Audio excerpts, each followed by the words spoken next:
నమస్తే అండి. నేను doctor Chakradhar Reddy, general physician, city neuro hospital, Miyapur branch.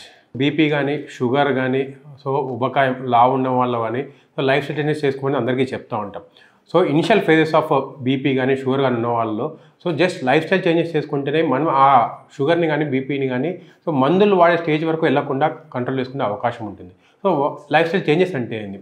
మెయిన్గా ఫుడ్, డైట్ కంట్రోల్ అంటే తక్కువ తిన్నామని కాదు, తినే పద్ధతులు మార్చుకోవాలి. షుగర్ పరంగా చూసుకుంటే హై గ్లైసెమిక్ ఇండెక్స్ ఫుడ్స్, ముఖ్యంగా మన ఇండియన్ కంట్రీలో రైస్ అనేది స్టేపుల్ ఫుడ్. కొంతమంది రైస్ 3 పూటలు తింటారు, కొంతమంది 2 పూటలు తింటారు. రైస్ తినడం వల్ల షుగర్ అనేది ఇమీడియట్గా బాడీలోకి రిలీజ్ అవుతుంది. అట్లాంటి ఫుడ్స్ అన్నీ అవాయిడ్ చేయాలి. హై గ్లైసెమిక్ ఫుడ్స్ అన్నీ అవాయిడ్ చేయాలి. షుగర్స్ కానీ, స్వీట్స్ కానీ, కూల్ డ్రింక్స్ కానీ, రైస్ కానీ ఇవన్నీ అవాయిడ్ చేయాలి. దీని బదులు మిల్లెట్స్, చిరుధాన్యాలు అంటాం కదా, అవి ఎక్కువ ఇంక్లూడ్ చేసుకోవాలి. దానివల్ల షుగర్ అనేది స్లోగా బాడీలో రిలీజ్ అవుతుంది. షుగర్ అనేది జంప్ కాదు, దానివల్ల బాడీ యొక్క స్టెబిలిటీ మెయింటైన్ అవుతుంది అండ్ వెయిట్ లాస్ కూడా సహకరిస్తుంది. ఫస్ట్ థింగ్ దాని ప్రకారం. అండ్ బీపీ ఉన్న వాళ్ళు ఉప్పు శాతం తగ్గించుకోవాలి. దానివల్ల బీపీ అనేది కంట్రోల్ ఉండే అవకాశం ఉంటుంది అనమాట. అండ్ ఇంకా లైఫ్ స్టైల్ చేంజెస్ అంటే మెయిన్గా ఎక్సర్సైజ్. అట్లీస్ట్ డైలీ ఒక 40 నిమిషాలు వ్యాయామం తప్పనిసరిగా చేసుకోవాలి.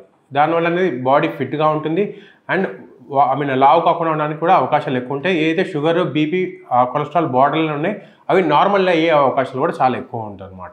ఇవి main things life style changes. మెయిన్గా డైట్ ఒకటి, ఫిజికల్ ఎక్సర్సైజ్ ఒకటి, అండ్ లావు ఉన్న వాళ్ళు వెయిట్ లాస్ కావడం చాలా ఇంపార్టెంట్. వెయిట్ లాస్లో ఒక 5 నుంచి 10% వెయిట్ లాస్ అయినా కానీ షుగర్ వాళ్ళ ట్యాబ్లెట్లు ఒకవేళ వాడుతున్న ట్యాబ్లెట్లు ఇంకా తగ్గించుకునే అవకాశం ఉంటుంది.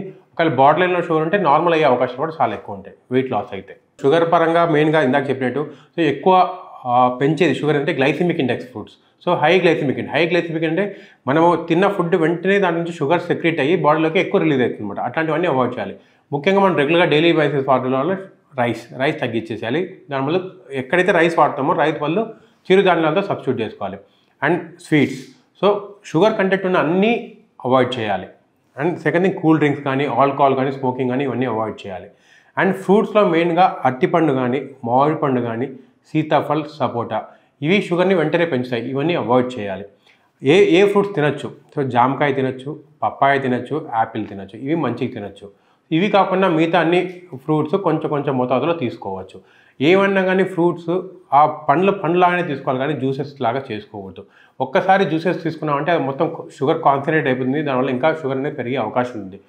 షుగర్ ఉన్న ఏవి జ్యూసెస్ తీసుకోకూడదు. అండ్ కొబ్బరి నీళ్ళు కూడా అవాయిడ్ చేయాలి.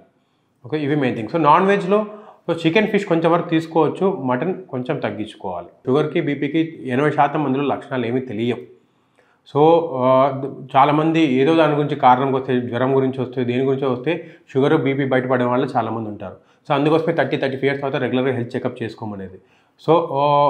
దీనికి లక్షణాలు షుగర్కి అయితే యూరిన్ ఎక్కువ పోవడం కానీ, యూరిన్ ఇన్ఫెక్షన్ రావడం కానీ, ఎక్కువ దప్పిగేయడం కానీ ఇవన్నీ ఉంటుంది.